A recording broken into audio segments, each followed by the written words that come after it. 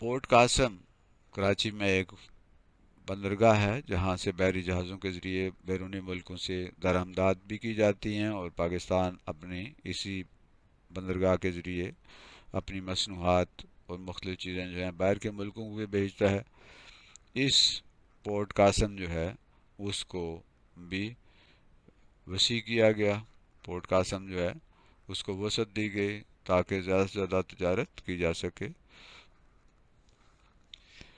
مجموعی طور پر پاکستان بے نظیر بھٹو کے دور میں معاشی بدحالی کا شکار رہا، کوئی بڑا معجزہ نہیں دکھایا جا سکا جس سے ملک معاشی مشکلات سے نکل کر ترقی کی راہ پہ گامزن ہوتا اور پاکستان کی جو معاشی بدحالی ہے اس میں کمی آتی۔ کوئی اس طرح کا کوئی کارنامہ سر انجام نہیں دیا جا سکا۔ معاشرتی اصلاحات کی اگر ہم بات کریں تو بے نظیر کے دور میں معاشرتی اصلاحات پر کچھ کام ہوا۔ خواتین کے لیے سماجی پالیسیاں بنائی گئی کہ معاشرے میں ان کو وقت ملے، ان کو عزت ملے اور ان کی قدر کی جا سکے۔ خواتین کے لیے صحت کی پالیسیاں بھی بنائی گئی، اور پھر خواتین پولیس اسٹیشن جو پچھلے دور میں بے نظیر دور میں بنے تھے ان کو فعال کیا گیا، زیادہ ایکٹیو کیا گیا، اور خواتین کے لیے فرسٹ وومن بینک قائم کیا گیا تاکہ خواتین اس بینک سے اپنے لیے قرضے بھی حاصل کر سکیں اور اپنے مالی معاملات جو ہیں اس بینک کے ذریعے کر سکیں۔ تو فرسٹ وومن بینک بے نظیر نے اپنے دور میں قائم کیا۔ آئینی اصلاحات چونکہ پاکستان پیپلز پارٹی کی اس طرح سے اکثریت قومی اسمبلی میں نہیں تھی، صرف 88 نشستیں تھیں، تو اس تعداد کے ساتھ وہ کوئی آئینی اصلاحات نہیں کر سکی، تو آئینی اصلاحات پر کوئی زیادہ کام جو ہے وہ نہیں کیا جا سکا۔ انتظامی اصلاحات کی اگر ہم بات کریں تو 1993 میں صدارتی انتخابات کا انعقاد ہوا تو بے نظیر بھٹو نے اپنے سب سے بااعتماد ساتھی فاروق لغاری کو ملک کا صدر منتخب کروایا۔ پہلے ہم بات کر چکے ہیں کہ فاروق لغاری ان کے بڑے بااعتماد ساتھی تھے، ان کی پارٹی کے ایک سینئر رہنما تھے، اور ان کا یہ خیال تھا کہ جب اپنی ہی پارٹی کا اپنا ایک سینئر جو لیڈر ہے وہ جب بنے گا صدر تو 58(2)(b) کا وہ جو تلوار ہے، وہ جو اختیار ہے، وہ حکومت پر استعمال نہیں ہوگا اور اس طرح حکومت محفوظ رہے گی۔ لیکن بدقسمتی سے ایسا نہیں ہو سکا۔ بے نظیر بھٹو نے بیرونی ممالک کے ساتھ بہتر تعلقات کے قیام کے لیے کوشش کی، بیرونی ممالک کے دورے بھی کیے اور کوشش کی کہ پاکستان کے بیرونی کے ساتھ اور خاص طور پہ انڈیا کے ساتھ تعلقات بہتر ہوں۔ کراچی اور حیدرآباد میں پچھلی بار کی طرح اب پھر ہنگامے پھوٹ پڑے اور وہاں پر بہت سارے مسائل پیدا ہوئے۔ ان ہنگاموں نے بے نظیر حکومت کو کوئی خاص انتظامی اصلاحات کرنے کے قابل نہیں رہنے دیا۔ ملک کے کئی علاقوں میں پھر دہشت گردی کے واقعات ہونے لگے۔ یہ ایک ایسا دور تھا جس میں دہشت گرد جو ہیں وہ اس پاکستانی معاشرے کو تباہ کرنے لگے، اور بے نظیر جو ہے اس کے دور میں یہ دہشت گردی کے واقعات ہوئے جس سے ملک کا امن تباہ ہوا۔ حکومت پر بدعنوانی اور بے قاعدگیوں کے الزامات لگائے جانے لگے، بہت سے الزامات لگائے گئے، بے قاعدگیوں کی گئی اور بہت ساری کرپشن کے الزامات لگے، بدعنوانی کے الزامات لگے، تو ظاہر ہے کہ یہ حکومت کے لیے مشکلات پیدا ہو گئیں۔ اس لحاظ سے حکومت انتظامی لحاظ سے کمزور ہونے لگی۔ بے نظیر بھٹو کے لیے مشکلات کیا پیدا ہوئی؟ بے نظیر بھٹو نے سابقہ دور کی غلطیاں پھر دہرانی شروع کر دی۔ سابقہ دور میں انہوں نے بلوچستان حکومت کو گرایا تھا، لیکن اسے عدالت نے بحال کر دیا تھا، تو وہاں پر بھی حکومت کے لیے ایک دھچکا تھا، ایک سیٹ بیک تھا جو حکومت کو اس کی وجہ سے بدنامی اور مشکلات کا سامنا کرنا پڑا۔ اس بار انہوں نے سرحد پہ جو ہے KPK میں جو حکومت تھی مسلم لیگ نواز کی، پیر صابر شاہ جو ہیں وزیر اعلیٰ تھے، ان کی حکومت کو گرایا اور اس کی جگہ آفتاب شیرپاؤ جو ہے ان کو وزیر اعلیٰ بنا دیا گیا۔ بے نظیر بھٹو حکومت پر کرپشن کے الزامات لگے، ان کے خاوند آصف زرداری کو بھی بہت سے الزامات کا سامنا کرنا پڑا، اور ان کے اپنے دور میں ان کا اپنا بھائی جو ہے مرتضیٰ بھٹو وہ پولیس کے ہاتھوں مارا گیا. تو بینظیر بھٹو کے دور میں ان کا اپنا بھائی جو ہے وہ بھی پولیس کے ہاتھوں مارے گئے. تو یہ ایسی باتیں تھیں, یہ ایسے حالات تھے جس سے بینظیر حکومت کے لیے بہت سی مشکلات پیدا ہوئیں. تحریک نجات کا آغاز ہو گیا. بینظیر بھٹو حکومت کو ابھی 1 سال بھی مکمل نہیں ہوا تھا کہ حزب اختلاف نے نواز شریف کی سربراہی میں حکومت کے خلاف تحریک نجات کا آغاز کر دیا کہ اس حکومت سے جان چھڑاؤ, اس سے نجات حاصل کرو. تو ظاہر ہے اس تحریک نے بھی حکومت کو کمزور کیا. کرپشن اور بدعنوانی کے الزامات, ہم نے پہلے بات کی ہے کہ بینظیر بھٹو حکومت پر کرپشن کے اور بدعنوانی کے الزامات لگائے گئے. ان الزامات کے تحت ان کی حکومت کو ختم کرنے کی تیاریاں شروع ہو گئیں, اور اس طرح ان کی حکومت جو ہے وہ کمزور سے کمزور ہوتی چلی گئی. طاقت کے تمام مراکز کے ساتھ حکومت کی کھینچا تانی شروع ہو گئی. بینظیر بھٹو حکومت نے طاقت کے تمام مراکز جو کہ حکومتوں کو گرانے اور حکومتوں کو قائم رکھنے میں مدد دیتے ہیں, ان تمام کے ساتھ بینظیر حکومت کے تعلقات جو ہے خراب ہوتے چلے گئے. عدلیہ, صدر اور فوج کے ساتھ حکومت کے تعلقات کی خرابی کے سبب ان کی حکومت کمزور سے کمزور ہوتی چلی گئی, اور یوں جو ہے بینظیر حکومت کو اپنے ہی پارٹی کے صدر نے 58(2)(b) کا استعمال کرتے ہوئے ختم کر دیا. بینظیر حکومت پر بہت سے الزامات لگ گئے جن کے تحت صدر فاروق لغاری جو ان کی اپنی پارٹی کے تھے, انہوں نے 58(2)(b) کا استعمال کیا اور بینظیر حکومت کا خاتمہ کر دیا. یہ آپ کو پتہ ہی ہے, ہم پہلے بھی بات کر چکے ہیں کہ فاروق لغاری پاکستان پیپلز پارٹی کے دیرینہ کارکن اور بڑے سینئر رہنما اور بینظیر بھٹو کے بڑے بااعتماد ساتھی تھے. فاروق لغاری انہیں اپنی بہن کہتے تھے, جبکہ بینظیر جو ہیں وہ ان کو اپنا بھائی کہتی تھی. اور توقع یہ کی جاتی تھی کہ کیسے ہی حالات کیوں نہیں ہوں گے, صدر لغاری جو ہیں فاروق لغاری وہ حکومت کے خلاف 58(2)(b) کا جو اختیار ہے وہ استعمال نہیں کریں گے, لیکن یہ اختیار انہوں نے استعمال کیا اور یوں بے نظیر کی حکومت جو ہے اس کو ختم کر دیا. 5 نومبر 1996 کو بے نظیر حکومت کا یہ دور قریباً 3 سال بعد ختم کر دیا گیا. صوبائی اسمبلیاں بھی تحلیل کر دی گئی اور معراج خالد کی سربراہی میں نگران حکومت قائم کر دی گئی اور نئے انتخابات کی تیاریاں شروع ہو گئی. تو یہ تھا بے نظیر کا دوسرا دور حکومت, جس میں ہم دیکھتے ہیں کہ بے نظیر کو مرکز میں ان کی حکومت تھی. ان کی حکومت جو ہے وہ سندھ میں بھی تھی اور پنجاب میں ان کی اور ان کے آئلینڈز کی حکومت تھی, اور صدر بھی ان کے اپنے تھے, لیکن بہت سے ان پہ الزامات لگے, بہت سی بد انتظامیوں کے الزامات لگے, اور بالآخر ان کی جو حکومت تھی اس کو ختم کر دیا گیا. ان کی اپنی ہی پارٹی کے جو صدر تھے فاروق لغاری, انہوں نے 58(2)(b) کا استعمال کیا اور اس کو حکومت کو جو ہے وہ گھر بھیج دیا.